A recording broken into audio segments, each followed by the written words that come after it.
ಎಲ್ಲರಿಗೂ ಅಡುಗೆ ಸಾಧನೆಗೆ ಸ್ವಾಗತ. ಇವತ್ತಿನ ಸ್ಪೆಷಲ್ ಹೋಟೆಲ್ ಸ್ಟೈಲ್ನಲ್ಲಿ ಮಾಡುವಂಥ ತೆಂಗಿನಕಾಯಿ ಚಟ್ನಿ. ಅದು ಸ್ಪೆಷಲ್ ಆಗಿ ವಿದ್ಯಾರ್ಥಿ ಭವನದಲ್ಲಿ ಸಿಗುತ್ತೆ ನೋಡಿ, ನೀರಾದಂಥ ಟೇಸ್ಟಿಯಾದಂಥ ಚಟ್ನಿ ಅದು. ಇದನ್ನು ಮಾಡೋಕ್ಕಿಂತ ಮುಂಚೆ ನೀವೇನು ಅಡುಗೆ ಸಾಧನೆಗೆ ಸಬ್ಸ್ಕ್ರೈಬ್ ಆಗಿಲ್ಲ ಅಂದರೆ ದಯವಿಟ್ಟು ಈಗಲೇ ಸಬ್ಸ್ಕ್ರೈಬ್ ಆಗಿ, ಹಾಗೆ ಪಕ್ಕದ ಬೆಲ್ ಬಟನ್ ಕೂಡ ಟಚ್ ಮಾಡಿ. ಈ ತೆಂಗಿನಕಾಯಿ ಚಟ್ನಿ ಮಾಡೋದಕ್ಕೆ ನೋಡಿ, ನಾನಿಲ್ಲಿ ಅರ್ಧ ಕಪ್ಪಿನಷ್ಟು ತುರಿದ ಹಸಿ ಕಾಯಿ ತುರಿನ ತೊಗೊಂಡಿದ್ದೀನಿ. ಅದೇ ಕಪ್ಪಿನಲ್ಲಿ 3/4 ಕಪ್ಪಿನಷ್ಟು ಹುರ್ಗಡ್ಲೆ ತೊಗೊಂಡಿದ್ದೀನಿ. ಹಾಗೆಯೇ 1 ಹಿಡಿಯಷ್ಟು ಕೊತ್ತಂಬರಿ ಸೊಪ್ಪು ತೊಗೊಂಡಿದ್ದೀನಿ. ಇಷ್ಟು ಜೊತೆಗೆ 1 ಇಂಚಿನಷ್ಟು ಶುಂಠಿ, 2 ಬೆಳ್ಳುಳ್ಳಿಗಳನ್ನ ತೊಗೊಂಡಿದ್ದೀನಿ. ಹಾಗೆಯೇ ಸ್ವಲ್ಪ ಹುಣಸೆ ಹಣ್ಣು, 6 ಹಸಿಮೆಣಸಿನ್ಕಾಯಿನ ತೊಗೊಂಡಿದ್ದೀನಿ ಖಾರಕ್ಕೆ. ಈಗ ರುಬ್ಕೊಳ್ಳೋಣ.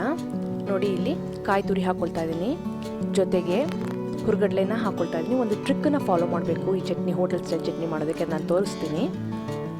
ಹಾಗೆಯೇ ಖಾರಕ್ಕೆ ಹಸಿಮೆಣಸಿನ್ಕಾಯಿ 6 ಹಸಿಮೆಣಸಿನ್ಕಾಯಿನ ತೊಗೊಂಡಿದ್ದೀನಿ. 1 ಇಂಚು ಶುಂಠಿನ ಸೇರಿಸ್ತಾ ಇದ್ದೀನಿ, ಜೊತೆಗೆ ಬೆಳ್ಳುಳ್ಳಿ, ಹುಣಸೆ ಹಣ್ಣು, ಹಾಗೆಯೇ ರುಚಿಗೆ ತಕ್ಕಷ್ಟು ಉಪ್ಪನ್ನು ಸೇರಿಸ್ತಾ ಇದ್ದೀನಿ. ನೋಡಿ, ಇಲ್ಲಿ ಒಂದು ಟ್ರಿಕ್ ಇದೆ ಹೋಟೆಲ್ ಚಟ್ನಿ ಮಾಡೋದಕ್ಕೆ. ಇದಕ್ಕೆ ನೀರು ಹಾಕ್ತಾನೆ ಮೊದಲು ಇದನ್ನ ಪುಡಿ ಮಾಡ್ಕೋಬೇಕಾಗುತ್ತೆ. ನೋಡಿ, ಈ ರೀತಿ ಎಷ್ಟು ಪುಡಿ ಮಾಡೋಕ್ಕಾಗುತ್ತೋ ಸಣ್ಣಕ್ಕೆ ಅಷ್ಟು ಪುಡಿ ಮಾಡ್ತಾ ಇದ್ದೀನಿ. ನೀರು ಹಾಕಿಲ್ಲ, 1 ತೊಟ್ಟು ನೀರನ್ನು ಸಹ ನಾನು ಸೇರಿಸಿಲ್ಲ. ಈ ರೀತಿ ಈಗ ನಾವು ಈ ರೀತಿ ಮಾಡಿದರೆ ನಮಗೆ ಹೋಟೆಲ್ ಟೆಕ್ಸ್ಚರ್ ಸಿಗುತ್ತೆ, ಚಟ್ನಿ ಟೆಕ್ಸ್ಚರ್ ಸಿಗುತ್ತೆ. ಈಗ ನಾನು ಮಾಡ್ಕೊಂಡಿರೋಂಥ ಪುಡಿನ ಒಂದು ಬೌಲಿಗೆ ಟ್ರಾನ್ಸ್ಫರ್ ಮಾಡ್ಕೊಳ್ತಾ ಇದ್ದೀನಿ. ನೋಡಿ, ಇದರಲ್ಲಿ ನಾನೊಂದು 3 ಸ್ಪೂನಷ್ಟು ಪುಡಿನ ಮತ್ತೆ ಮಿಕ್ಸಿ ಜಾರ್ಗೆ ಸೇರಿಸ್ತಾ ಇದ್ದೀನಿ. ತುಂಬಾ ಟೇಸ್ಟಿಯಾಗಿರುತ್ತೆ. ನೀವೆಲ್ಲ ವಿದ್ಯಾರ್ಥಿ ಭವನ ಚಟ್ನಿ ತಿಂದಿರ್ಬೋದು, ಅದೇ ಥರ ಬರುತ್ತೆ ಈ ಚಟ್ನಿ. ಹಾಗೆಯೇ ನಾವು ತೊಗೊಂಡಂಥ 1 ಹಿಡಿಯಷ್ಟು ಕೊತ್ತಂಬರಿ ಸೊಪ್ಪನ್ನು ಸೇರಿಸ್ತಾ ಇದ್ದೀನಿ. ಸೇರಿಸ್ಬಿಟ್ಟು ಇದನ್ನ ನೀರು ಹಾಕ್ಬಿಟ್ಟು ಈ ಥರ ಸಣ್ಣಕ್ಕೆ ರುಬ್ಕೋಬೇಕಾಗುತ್ತೆ. 3 ಸ್ಪೂನಷ್ಟು ಪುಡಿ ಹಾಕ್ಬಿಟ್ಟು 1 ಹಿಡಿಯಷ್ಟು ಕೊತ್ತಂಬರಿ ಸೊಪ್ಪನ್ನ ಸೇರಿಸ್ಬಿಟ್ಟು ನೀರು ಹಾಕ್ಬಿಟ್ಟು ಈ ಥರ ಸಣ್ಣಕ್ಕೆ ರುಬ್ಕೊಂಡು ಅದನ್ನು ನಾನಿಲ್ಲಿ ಆ ಪುಡಿ ಜೊತೆಗೆ ಸೇರಿಸ್ತಾ ಇದ್ದೀನಿ. ನೋಡಿ, ಸೇರಿಸ್ಬಿಟ್ಟು ಇದನ್ನ ಚೆನ್ನಾಗಿ ಮಿಕ್ಸ್ ಮಾಡಿ. ಈ ಸ್ಟೇಜಲ್ಲಿ ನಿಮಗೆ ಎಷ್ಟು ನೀರು ಬೇಕೋ ಅಷ್ಟು ನೀರನ್ನ ಇಲ್ಲಿ ಸೇರಿಸಬಹುದು.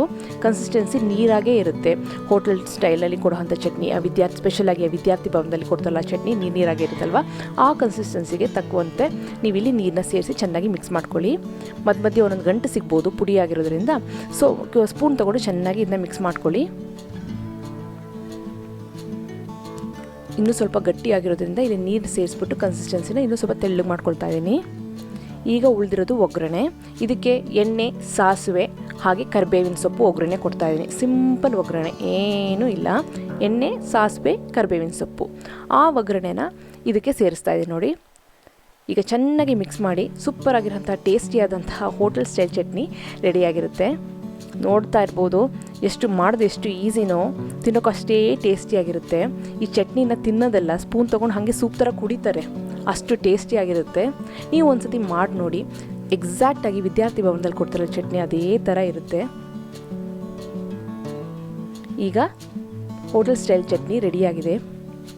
ಈಗ ಒಂದು ತಟ್ಟೆಗೆ ಸಾಫ್ಟಾಗಿರೋಂತಹ ಇಡ್ಲಿ ಹಾಕಿ ಅದ್ರ ಸುತ್ತ ಚಟ್ನಿನ ಸುರಿದ್ಬಿಟ್ಟು ಇಡ್ಲಿ ಐಲ್ಯಾಂಡ್ ರೆಡಿ ಮಾಡೋಣ.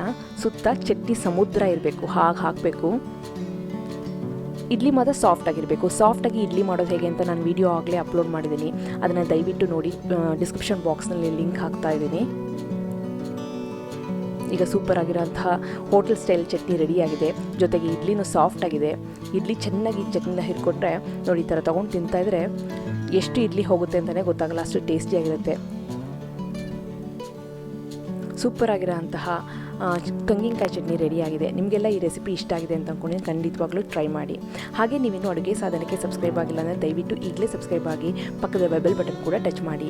ನಿಮಗೆ ವಿಡಿಯೋ ಇಷ್ಟ ಆಯಿತು ಅಂದರೆ ಲೈಕ್ ಮಾಡಿ, ಶೇರ್ ಮಾಡಿ. ವಿಡಿಯೋ ಬಗ್ಗೆ ಏನಿಸ್ತು ಅಂತ ಕಮೆಂಟ್ ಸೆಕ್ಷನ್ ನಂಗೆ ದಯವಿಟ್ಟು ತಿಳಿಸಿ. ಮತ್ತೊಂದು ಇಂಟ್ರೆಸ್ಟಿಂಗ್ ವಿಡಿಯೋ ಒಂದಿಗೆ ಭೇಟಿ ಆಗ್ತಾನೆ. ಅಲ್ಲಿವರೆಗೆ thank you, bye bye, see you.